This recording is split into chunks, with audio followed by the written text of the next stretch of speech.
Idea vijana. Hizo ID si za wazee. Si ni ID za vijana. Wataanzia process ya kwenda kurenew tena. Mtu alikuwa amegojea kazi. Aende kazi, alikuwa amegojea ID. Sasa hii ID imeharibiwa. Hiyo ni kutengeneza uchumi ama ni kuharibu uchumi? Kwa hivyo Raila Omolo Odinga, hata kama unafanya maandamano zako, wacha kutuharibia nchi. Sasa huyo kijana ni kumsaidia, umemsaidia ama ni kuharibu, umeharibu? Sisi tumekataa. Raila Omolo Odinga, Eastmart Supermarket, sasa hivi vijana hawayuko kazi. Siribiwa. Haya, hao ni kutengeneza, umetengenezea kazi ama ni kuharibu, umeharibu? Hiyo botiki ya huyo kijana yenye imeibiwa ameandika watu 4. Sasa hii hakuna kazi inaendelea, ni kutengeneza ama ni kuharibu? Hiyo siku mimi sikupaka watu QTX juu kuna maandamano. Ni kuniharibia, umeniharibia ama ni kunijengea?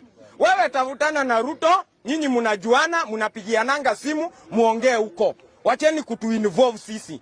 Tafadhali, wacheni kutuinvolve sisi. Sisi tumeamua kusimamia biashara zetu. Hiyo maneno tumesema hatutaki maandamano katika mji wetu wa Kitengela. Sisi tunataka amani, hatuna mahali pengine tunaita nyumbani. Kitengela ndio nyumbani kwetu na Kitengela ndio tunatafutia watoto wetu riziki na hatutakubali kuona mji wetu ukienda chini kibiashara. Sisi hatuko kwa mlengo yoyote, lakini sisi tutasimamia biashara zetu, maana hapo ndio tunapata nini?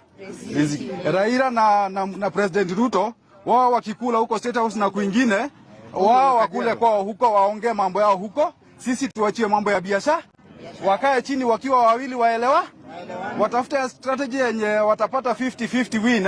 At least mambo yao wasuruhisha wapi? Lakini sisi wana biashara wa Kitengela hatutakubali kuona mji wetu ukiharibiwa.